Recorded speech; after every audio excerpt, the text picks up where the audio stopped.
তিনিচুকীয়াৰ বাগজান তৈলক্ষেত্ৰত এক অঘটন সংঘটিত হৈছে। অইলৰ পাইপ ফুটি অহৰহভাৱে নিৰ্গত হৈ আছে গেছ। হঠাতে ফুটিল BGN 3N20 তৈল খাদৰ পাইপ। এই মুহূৰ্তত আমি শেহতীয়া দৃশ্যাংশ আপোনালোকক দেখুৱাইছো। অহৰহভাৱে গেছ নিৰ্গত হৈ আছে আৰু বাগজানৰ তৈলক্ষেত্ৰত এই অঘটনটো সংঘটিত হৈ আছে। যিকোনো মুহূৰ্ততে ভয়াৱহ অগ্নিকাণ্ডৰ আশংকা ব্যক্ত কৰা হৈছে। এই মুহূৰ্তত সেই দৃশ্যাংশ আমি এক্সক্লুচিভ দৃশ্যাংশ দেখুৱাইছো কেনেদৰে অহৰহভাৱে গেছ নিৰ্গত হৈছে। যিকোনো মুহূৰ্তত ভয়াৱহ অগ্নিকাণ্ডৰ আশংকা ব্যক্ত কৰিছে স্থানীয় ৰাইজে। যেহেতু 2020 চনতো বাগজানত পাইপ ফুটি সংঘটিত হৈছিল বিধ্বংসী অগ্নিকাণ্ড আৰু তেনে ঘটনাই সংঘটিত হোৱাৰ আশংকা ব্যক্ত কৰিছে এতিয়া স্থানীয় ৰাইজে।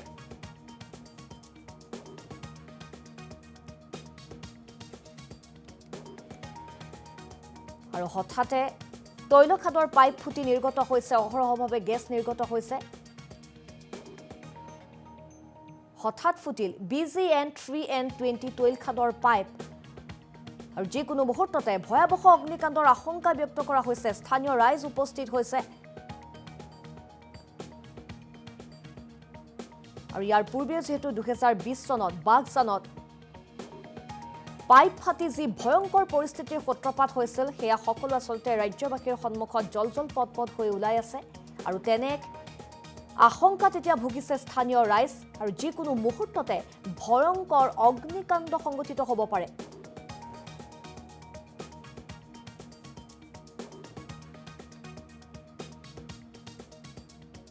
আৰু কেনেদৰে পাইপ ফাটি তেল নিৰ্গমন হৈ আছে আমি সেই দৃশ্যাংশ আপোনালোকক এই মুহূৰ্তত দেখুৱাই আছো। তিনিচুকীয়াৰ বাগজানত এই অঘটনটো সংঘটিত হৈছে আৰু এই মুহূৰ্তত সবিশেষ জানিব বিচাৰিছো, ফোনযোগে সংযুক্ত হৈছো সতীৰ্থ প্ৰতাপ মৰাণৰ সৈতে। হয় প্ৰতাপ মৰাণ, যেটো এক ভয়ংকৰ ঘটনা সংঘটিত হৈছে, অইলৰ পাইপ ফুটি অহৰহভাৱে গেছ নিৰ্গত হৈছে। বৰ্তমান অইল কৰ্তৃপক্ষই কি ব্যৱস্থা গ্ৰহণ কৰিছে আপোনাৰ পৰা জানিব বিচাৰিছো প্ৰতাপ। হয়, এইদৰে আচলতে সংঘটিত হৈছিল পূৰ্বতে 2020 চনত, যিটো আচলতে বাগজান কাণ্ড। এই কথাটো সকলো ৰাইজৰে মনত আছে। পৃথিৱীৰ বিখ্যাত এটা আচলতে তেল খাদ ইয়াতে জ্বলিছিল বাগজানত। এই কথাখিনি নিশ্চিতভাৱে অসমৰ ৰাইজে পাহৰিব পৰা নাই। এতিয়া কথা হ'ল, বাৰে বাৰে বাগজানত এনেকুৱা ধৰণৰ কাণ্ড সংঘটিত হয় কিয়? কাৰ ভুলৰ কাৰণে আচলতে বাগজানত এইদৰে আচলতে বাগজানবাসী ৰাইজে ভুগিবলগীয়া হয়, তাক লৈ এটা ডাঙৰ প্ৰশ্ন আহি পৰিছে। আৰু সমান্তৰালভাৱে জীৱকুলৰ প্ৰতি, প্ৰকৃতিকুলৰ প্ৰতি, মৎস্যকুলৰ প্ৰতি এটা ভাবুকি বাৰে বাৰে কঢ়িয়াই আনে। কাৰণ তাৰ কাষতে লাগি আছে ডিব্ৰু-চৈখোৱা এখন ৰাষ্ট্ৰীয় উদ্যান। এই ৰাষ্ট্ৰীয় উদ্যানখনত থকা এই আচলতে জীৱকুলৰ প্ৰতি, বাগজানত থকা এই মানুহখিনিৰ প্ৰতি আৰু বায়ুকুলৰ প্ৰতি যথেষ্ট আচলতে ভাবুকি কঢ়িয়াই আনে অইল ইণ্ডিয়াৰ ভুলৰ কাৰণে। এই গেছ আচলতে তেওঁলোকে এই মুহূৰ্তলৈকে এই সমস্যাটো সমাধান কৰিব পৰা নাই। কাৰণ অইল ইণ্ডিয়া কৰ্তৃপক্ষৰ ওচৰত এজন আচলতে ভাল টেকনিচিয়ান মানুহ নাই, যাৰ ফলস্বৰূপে আচলতে এনেকুৱা ধৰণৰ কাণ্ড সংঘটিত হলে এই সমস্যাবোৰ সমাধান কৰিব পৰা নাই। কাৰণ পূৰ্বতে 2020 চনত যিটো কাণ্ড সংঘটিত হৈছিল, এইটো বাহিৰৰ পৰা মানুহ আনি ইয়াক আচলতে নিৰাময় কৰিবলগীয়া হৈছিল। আৰু এটা সৰু সৰু ভুলৰ কাৰণে আচলতে বাগজান এটা সময়ত জ্বলি চাৰখাৰ হ'ব নেকি, তাক লৈ এটা ডাঙৰ প্ৰশ্ন আহি পৰিছে। আৰু অইল ইণ্ডিয়াৰ কৰ্তৃপক্ষ মানুহ যদিও বাগজানত বৰ্তমান আহি উপস্থিত হৈছেহি, কিন্তু এই সমস্যাটো সমাধান কৰিব পৰা নাই। তেওঁলোকে অহৰহ চেষ্টাহে কৰিছে, কিন্তু এই মুহূৰ্তে সফল হ'ব পৰা নাই, কিন্তু বাৰে বাৰে বিফলেই হৈ পৰিছে। এতিয়া কথা হ'ল, অইল ইণ্ডিয়াই এই সমস্যাটো কেতিয়া সমাধান কৰিব পাৰিব? এইটো প্ৰথম ঘটনা নহয়। পূৰ্বতে আচলতে এই সমগ্ৰ অঞ্চলটো, তিনিচুকীয়া জিলাখনত বাৰীকুইতে হওক বা মাকুমতে হওক, এই বিভিন্ন অঞ্চলত কিন্তু এনে ধৰণৰ গেছ নিৰ্গৰিত হয়। বাগজানত বাৰে বাৰে সংঘটিত হয়। এইটো BGN 3 আৰু 20 নম্বৰ পাইপৰ যিটো আচলতে তেল পৰিবাহী আৰু গেছ পৰিবাহী পাইপ লাইনত এইদৰে সংঘটিত হৈছে এই কাণ্ড। আমি তেওঁলোকৰ পৰা কথাখিনি জানিবলৈ চেষ্টা কৰিম। আৰু এতিয়া কথা হ'ল, বাগজানবাসী ৰাইজে কিয় আচলতে বাৰে বাৰে ভুক্তভোগী হ'বলগীয়া হয়? তাৰ পৰা অইল ইণ্ডিয়াই ডাঙৰ মুনাফা প্ৰফিট কৰি আছে, কিন্তু বাগজানখনক তেওঁলোকে আচলতে যিদৰে নিৰাপত্তা বেষ্টনীৰ মাজত ৰাখিব লাগিছিল বা নিৰাপত্তা যিদৰে দিব লাগিছিল, তাৰ কিন্তু তিলমানো আজি তাৰিখলৈকে নিৰাপত্তা আমি দেখা পোৱা নাই। আৰু সমান্তৰালভাৱে যেতিয়া পেট্ৰলিয়াম মিনিষ্টাৰ আছিল ধৰ্মেন্দ্ৰ প্ৰধান, সেই সময়ত তদানীন্তন মুখ্যমন্ত্ৰী অসমৰ সৰ্বানন্দ সোণোৱাল আহি আচলতে বাগজানত এখন মিটিং কৰিছিল, যিখন আলোচনা চক্ৰত অংশগ্ৰহণ কৰিছিল বাগজানবাসী ৰাইজ।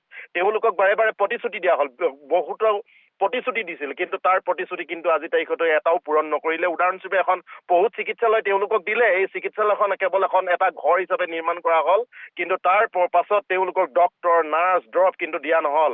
আৰু সমান্তৰালভাৱে যিখিনি প্ৰতিশ্ৰুতি দিছিল সেই সময়ৰ মুখ্যমন্ত্ৰী সৰ্বানন্দ সোণোৱাল, পেট্ৰলিয়াম মিনিষ্টাৰ ধৰ্মেন্দ্ৰ প্ৰধানে, কিন্তু সেই কামখিনি আজি তাৰিখলৈকে পূৰণ নহ'ল। খুব আছে বাগজানবাকী ৰাইজৰ, আৰু এই সমস্যাটো যদি অতি শীঘ্ৰে সমাধান নকৰে তেতিয়াহ'লে ইয়াত যে পূৰ্বতে উমি থকা জুইকুৰা আচলতে দপ দপকৈ জ্বলিবলৈ বৰ বেছি সময় নালাগিব। হয়, আচলতে কেনেদৰে এই ঘটনা সংঘটিত হৈছিল, যিহেতু বৰ্তমান অহৰহভাৱে গেছ নিৰ্গত হৈ আছে, আৰু স্থানীয় ৰাইজে কেনেধৰণৰ আচলতে সাৱধানতা অৱলম্বন কৰিব লাগে এই সময়ছোৱাত?